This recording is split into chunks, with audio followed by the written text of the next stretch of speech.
to my YouTube channel. Nandito tayo sa ating kapagkainan kasi kakain kami ng breakfast. Kaya bago mag-umpisa ng kain, tapos kami nag-pray, tapos ipapakita ko yung food namin kasi ang rice namin ngayon ay mais na, bigas na mais. Yung paborito ko sa kanin na bigas na mais ay itong na kanin. Paborito. Tapos ulam namin. Ayan o. May torta. Ang paborito kong torta. Tapos may itlog. Tuyo. Ano yan? Sap-sap.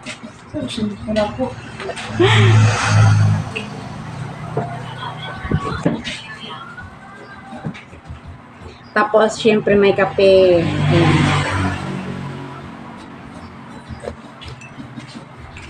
Sarap ng food. Sarap ng food namin ngayon. Tapos na kami nag-pray. Ayan, at tayo ay kakain na. Bago kakain pala, promote muna na akong channel. So, mga hindi pa nakasubscribe channel, subscribe na po kayo para updated kayo palagi sa aking mga susunod na mga videos. Hanip mo ito daw sa vlog. Kaya, let's eat. Yan yung aking torta. Yung tanim namin yan sa likod ng aming garden. Nakakain na rin kami. Palagi na kami nakakain ng aming mga tinanim namin. Tapos, meron tayong itlog. Nilagang itlog, protein. Yung daing. Yung tutong na kanin ng aking paborito. Let's eat, kain tayo. Kain tayo. Ang paborito ng aking sinaing na kanin na mais ay dukot. Tawag sa amin dukot. Tutong na kanin.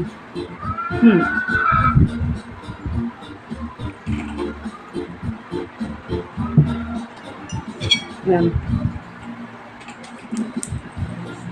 Ang unang-unang kakainin ko, basta may ganito kami, ito yung unang kainin ko. Paborito ang tuyo. Tapos itlog.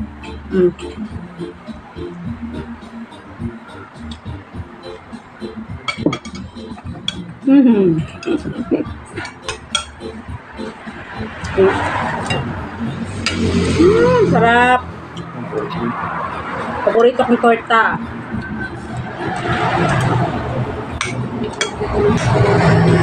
Tapos kanin na mais.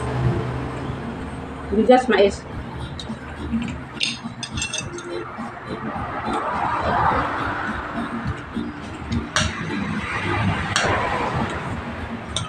Pagkain sa Bisaya, mais.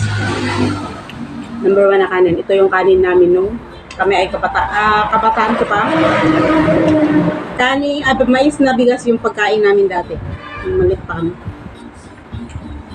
Kasi ang tatay ko at kalula ko mahilig sa mais. Kaya ngayon, hanggang sa lumaki at saka nag-asawa, kaya hindi namin nakakalimutan ang kanin na bigas.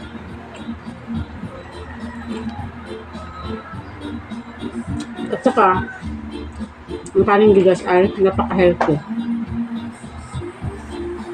Hindi kagaya na bigas, yung bigas talaga ng humay sa amin pa humay.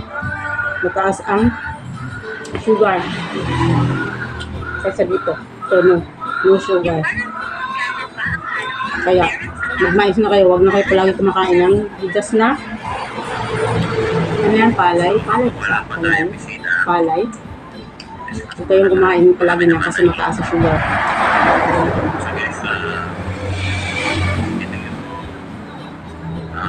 Ang nakaano lang sa kaning mais ay pag walang sabaw, matigas talaga kainin siya.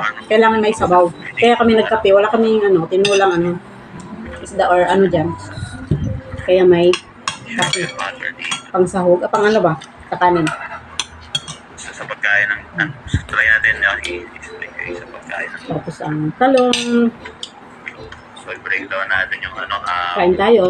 Acts 15 verse 19 to 20. Magbay-bye na ako. Medyo mahaba-haba na ang video.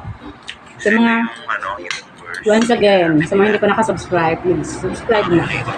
Para updated palagi sa aking mga susunod video.